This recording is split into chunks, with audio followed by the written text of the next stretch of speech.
I watched some of South Africa's presentation this morning. We're recording this on Thursday, just so everybody knows. I understand you were able to watch most, but not all of it. I just wanted Yeah, to and that's play. very, I want to just say that's very unusual for me. I usually watch or read everything twice, and I want to apologize for that. It's just, it's a part of my, so to speak, scholarly bona fides. I had misunderstood it to be that their presentation would last 2 hours. In fact, according to the screen, it lasts 4 hours. I got through 3 hours before I had to do your interview for which we were scheduled. And immediately after this, because I have a whole lot of interviews scheduled today, I'm going to go back, go through the end to the end, and then tonight I'll watch it again. So the portion that I was able to watch this morning lay down what I would describe as a pretty compelling case, once again relying on a lot of UN official statements and analyses, also relying on the statements of various Israeli officials up to and including Bibi Netanyahu himself, who of course is prime minister. I wanted to play for people just a snippet of part of the presentation talking about the level of mass death that has been inflicted on Palestinians in Gaza. Let's take a listen to that. In the first 3 weeks alone, following 7 October, Israel deployed 6,000 bombs per week. At least 200 times, it has deployed 2,000-pound bombs in southern areas of Palestine designated as safe. These bombs have also decimated the north, including refugee camps. 2,000-pound bombs are some of the biggest and most destructive bombs available. They are dropped by lethal fighter jets that are used to strike targets on the ground by one of the world's most resourced armies. Israel has killed an unparalleled and unprecedented number of civilians, with the full knowledge of how many civilian lives each bomb will take. Dr. Finkelstein, what were some of the major takeaways for you from the portion of the South Africa presentation you were able to hear today? There were many reactions. There were personal reactions, and then there were professional, scholarly reactions. I can leave the personal reactions for later. If you care to hear them, you may want to focus on the scholarly side. First of all, we have to begin with the fact that South Africa was at a serious disadvantage in this case. The disadvantage is this. South Africa presented an 84-page complaint or brief to the ICJ, so we knew exactly what they were going to argue. And the presentations were elaborations on or reiterations of what was in that brief. But they don't know what Israel is going to argue because Israel did not present a brief. And so they had to speculate. If this is going to be your argument, then we say this. If that's going to be your argument, then we say that. So in effect, they had to squander a large amount of time trying to anticipate and preempt the argument, which in fact Israel may not make tomorrow. We don't know what, so they'll have the full time to make their case, whereas South Africa had to expend or squander a large amount of time trying to figure out what their argument might be and trying to respond to it. So in my opinion, that was a significant disadvantage for South Africa. And I'm surprised. I don't know the protocol of the court. I was surprised to learn that you're not obliged to submit a written complaint in advance, that you can just spring whatever arguments you want the next day. So having said that, I would say my prediction, because I did a program with my close friend and comrade, Muin Rabbani, my prediction last night was more or less borne out. Everybody likes to claim they were right, and I have to be careful of that kind of hubris. but it was more or less borne out. South Africa had two possible approaches. One approach would be to focus on the law and to say legally this is a genocide. And if you look at this text and that text and that text, it meets the textual requirement of a genocide. Another strategy was to pile on one layer after another layer after another layer after another layer of the horrors that Israel has inflicted on Gaza, such that whether it is or not technically a genocide and whether it squeezes into that definition or not, it puts the court into a completely impossible position of saying, well, yes, what you describe is horrible, what you describe is terrible, what you describe is awful, what you describe is ghastly, what you describe is horrendous, but it's not a genocide. So I would say if you look at the bulk of the proceedings, there were two lawyers, John Dugard and a second fellow whose name I can't quite now remember. They focused on the legal issues. And the legal issues are essentially, number one, it'll sound very technical to listeners, whether this constitutes a dispute under international law, under the protocols of the ICJ. That is to say, whether you have standing to bring this case before the ICJ. And it's a very technical question, what constitutes a dispute? So John Dugard, who I think it's fair to say is the most eminent, also the eldest of the representatives from South Africa, he handled the question of dispute because he anticipated that Israel might argue that this does not qualify as a dispute under the protocols of the ICJ, and therefore they should dismiss it out of hand. That's called a jurisdictional question. Does the court have jurisdiction over this particular issue? And another lawyer focused on the legal question. You have to prove that since they're bringing the case under the Genocide Convention, you have to prove that Israel's actions can only be traceable back to a genocidal intent. So let's say all of these actions are horrible, terrible, awful, horrendous. However, the intent wasn't genocidal. Let's say the intent was to defeat the enemy, not to destroy in whole or in part a national, religious, racial, or ethnic group. You have to prove that the intent was genocidal. And there are several issues there. First of all, this is only a preliminary case.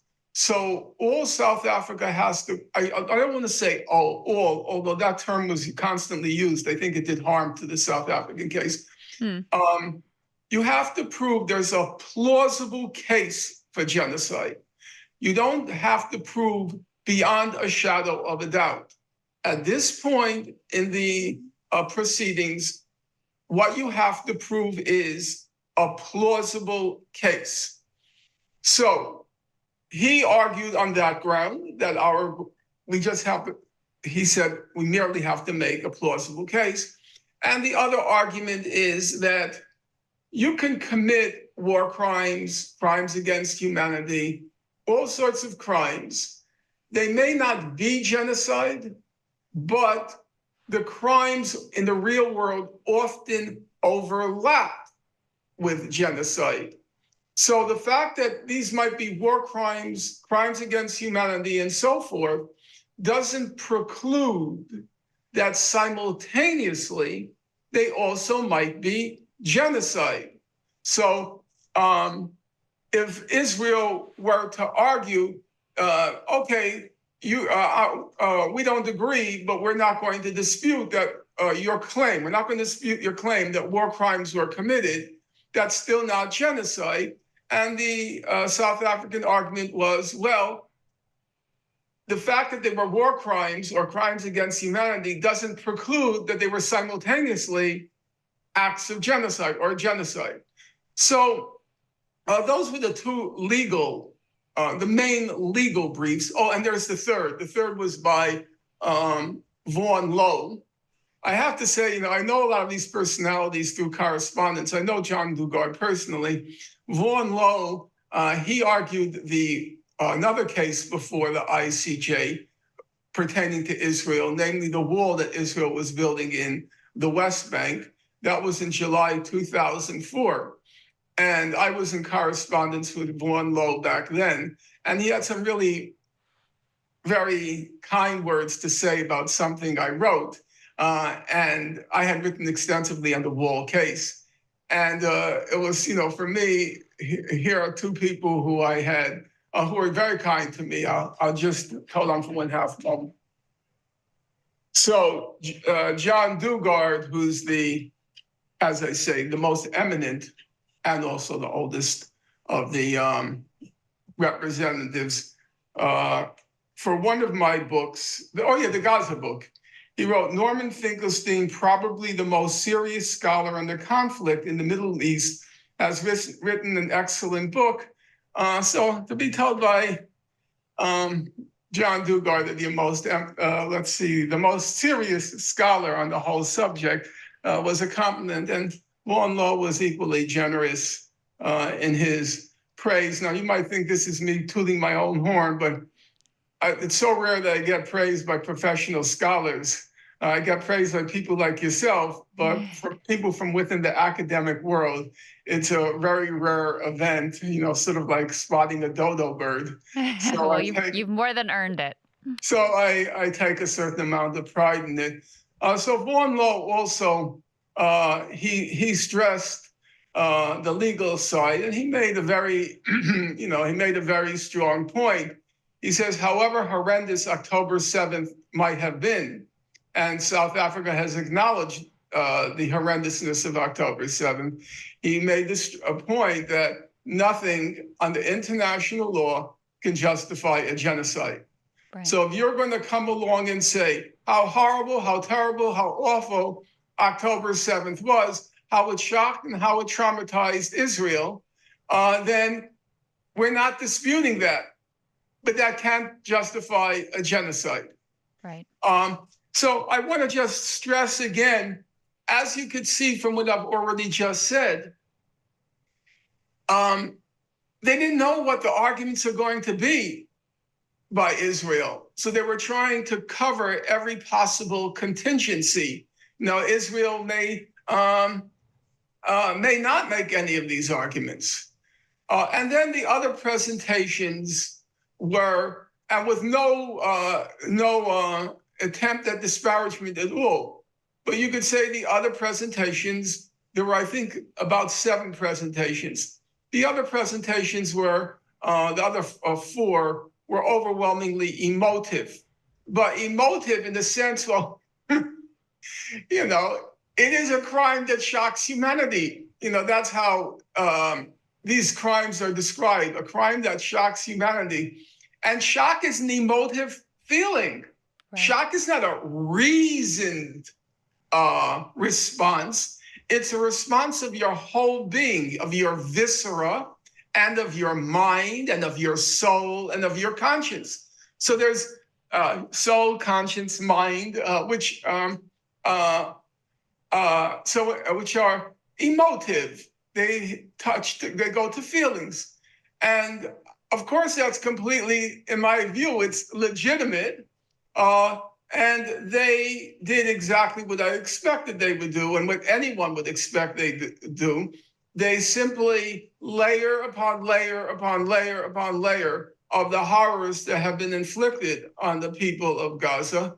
One gentleman, he quoted either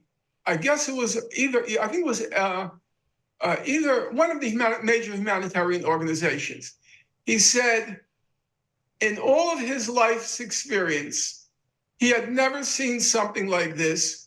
And he said it has 3 characteristics: the size, the speed, and the Size, speed, and ill company was 3 words that began with S. Scope? Size, what? Maybe scope. Yeah, I don't think it was scope. Size, speed, and severity. In terms of size would be scope, but yours is a better word than size. I wish you had used scope. Size, speed, and severity. He said in his whole life, he had never experienced it. And then one of the other lawyers said, there are people in these organizations that go back to the killing fields in Cambodia. They go back to 1979. You know, I'm old enough to go back that far. I remember it quite vividly. And he said, there are people who go back to the killing fields of Cambodia and they've never seen anything like this. Wow.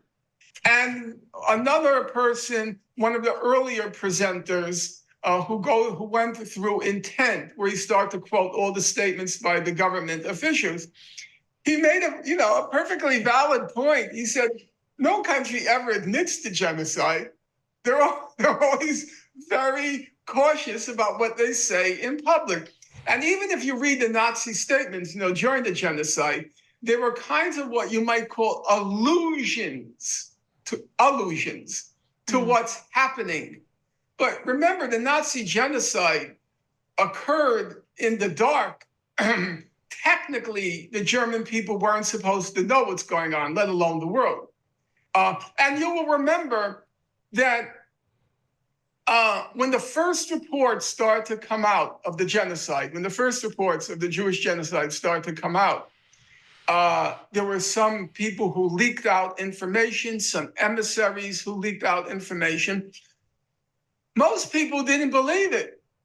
Even Jews couldn't believe what they were being told, which is another way of saying the genocide wasn't in the open. And as the person said, most of the times, government leaders are very cautious about what they say. Even before there were the conventions, making this illegal, you didn't say that. And he made the point that the Israelis have said it at every level. He made the point, every level of government, every level of society, and throughout the military. So he says, Netanyahu, Prime Minister Netanyahu makes a statement about Amalek. So then you could say, well, maybe he was just being figurative, maybe he was just being biblical. But then in one of those rare moments in the hearings, they showed video footage. And they showed video footage of the soldiers repeating what Netanyahu said and saying, this is Amalek, we're going to kill all of them, and they're dancing and they're very cheerful. That particular footage was targeting not Hamas, but Hezbollah. So I assume that was footage from the North Front. But the general idea that the soldiers had internalized what the senior government officials were saying. So you can't detach the statements at the upper tier from the actions at the lower tier. There's a straight arrow line. It was a very I found that really significant too. And they also showed the soldiers talking about there are no uninvolved civilians, which is something I believe President Herzog had said. That's and this correct. is again an anticipation of Israel saying, "Oh, we didn't mean those things. They're just sounding off. This is just populist rhetoric." Multiple politicians. That's one of the theories of their defense. That multiple politicians threatened nuking Gaza. Well, that's on the record too. There was one, a junior member of the cabinet. He's the person in charge of the cabinet minister for antiquities. He said, let's nuke Gaza. And again, they were anticipating because then he was demoted. And so they had to anticipate again. Then they said, well, he's still a standing member in the Knesset. They had to figure out every possible defense that was going to be made and then try to respond to it. But that presentation, it's allow me just a brief bit of history. Israel, during its previous operations in the past, was very free with its language. It said stuff like they're saying now. Mm. However, after Operation Cast Lead, those statements came back to haunt them with what was called the Richard Goldstone report.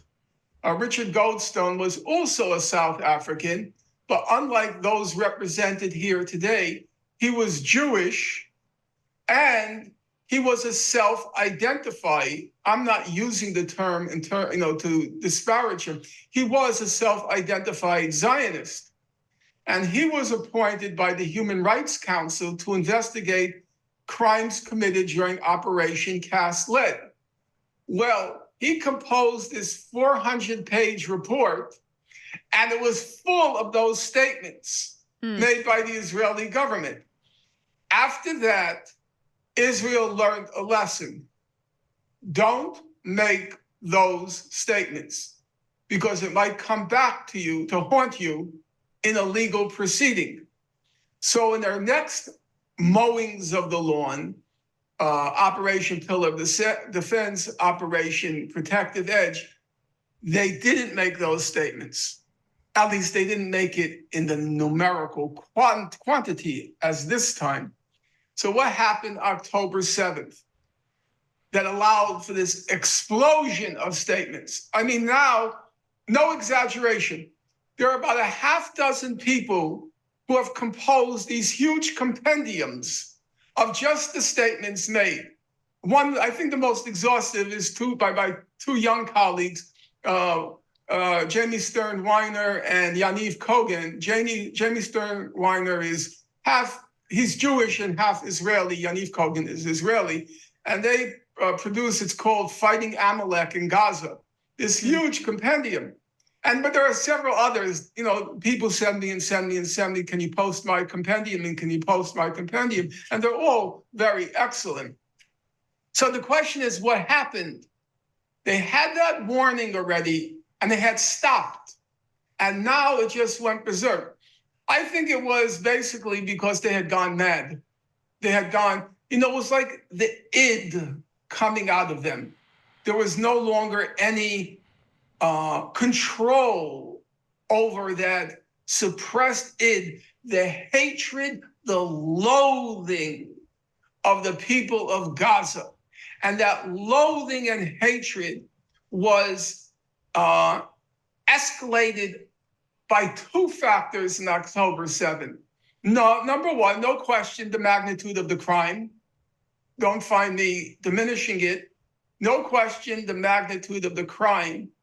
But the other thing was this vermin in Gaza, this human refuse in Gaza, they had outwitted the Israeli Ubermenschen, the supermen.